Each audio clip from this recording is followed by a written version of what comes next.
This is it. After 10 years as the masterminds behind the Halo franchise, Bungie is moving on to something new. The Halo brand will carry on under the stewardship of Microsoft, but for the house that created Master Chief in the Covenant War, Halo Reach is the end of the road. It's fitting then that Halo Reach comes full circle, returning to the military colony where Master Chief was trained. This is more than just a prequel to the main Halo trilogy. It's the culmination of a decade of design work, bringing in the best elements of past games as a foundation for this last hurrah. Exceptional in nearly every way, and packed with features and content, Halo Reach is the complete package.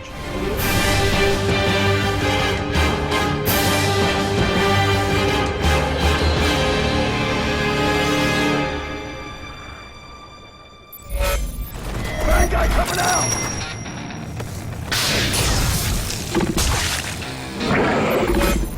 The campaign tells the story of the Noble Team, a crew of Spartans stationed on planet Reach. You take control of a Spartan known only as Noble 6, the newest addition to the squad. You'll get to know the rest of Noble Team as missions pair you up with its various members, but the action always stays with number 6 as he or she does their best to protect Reach from the invading Covenant forces. Noble Team's story and their role in the greater Human Covenant War has yet to be told, which ensures that even Halo nuts will be in for a few good plot twists and turns. Even so, this is the most straightforward and easy to understand story in a Halo game since the original. It's also the best looking Halo game yet, thanks to some fantastic art direction and a powerful new engine. But you don't need me to tell you that. Just have a look at Reach for yourself. The level of detail you can find in even the little things is remarkable, though I'm most impressed by the fantastic backdrops. However, there are some limitations to what can be achieved, and a few of the attempts at portraying massive battles in Halo Reach fall a little short, either through a stutter in the frame rate or less than awe-inspiring visuals. I can't move on to talk about other aspects of Halo Reach without mentioning the soundtrack. Marty O'Donnell continues to produce some of the most striking music and sound effects in all of gaming. We're stuck with that ship on the top. Now, on to the core of the Reach experience.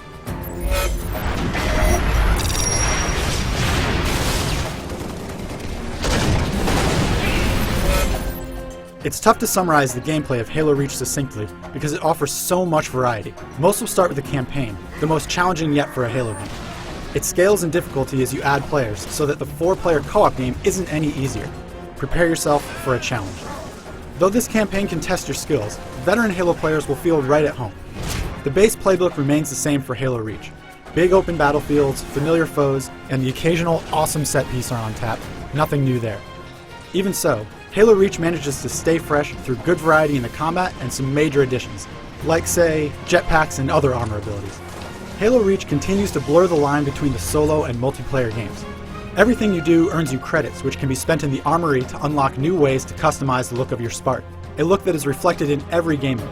While most games feel like their multiplayer and single-player modes are completely distinct, Halo Reach does the exact opposite. That's not to say the multiplayer in Reach doesn't stand out. The 4-player cooperative firefight mode, first introduced in Halo 3 ODST, is back and has been fleshed out to meet its true potential, and then some. For those that want a more human challenge, there's of course the online arena where you can hop into matches against other Xbox Live members. The upgrades here, like in the rest of Reach, are numerous. New modes like Invasion expand the number of game types to unheard of limits. My one gripe with the competitive multiplayer suite is the relatively small number of maps. There are 13 competitive maps on the disc, and a few of those are remakes or reimaginings of maps from past Halo games. Taking the step from Halo 3 and its huge number of maps, even if many were later added through downloads, makes this feel a bit limited. There is a big savior to that, and it's what impresses me most about Halo Reach. There is an incredible amount of flexibility built into this game. The Forge tools, which allow you to edit maps and create new game types, have been greatly improved. That same sensibility has been extended to the multiplayer and firefight rule sets, which you can now tweak to your heart's content. The only limit, it seems, is your creativity. Unfortunately, though there is now matchmaking for multiplayer, firefight, and the campaign, there is still no custom game matchmaking. If you create a great mode or map, you'll have to find some friends to join you.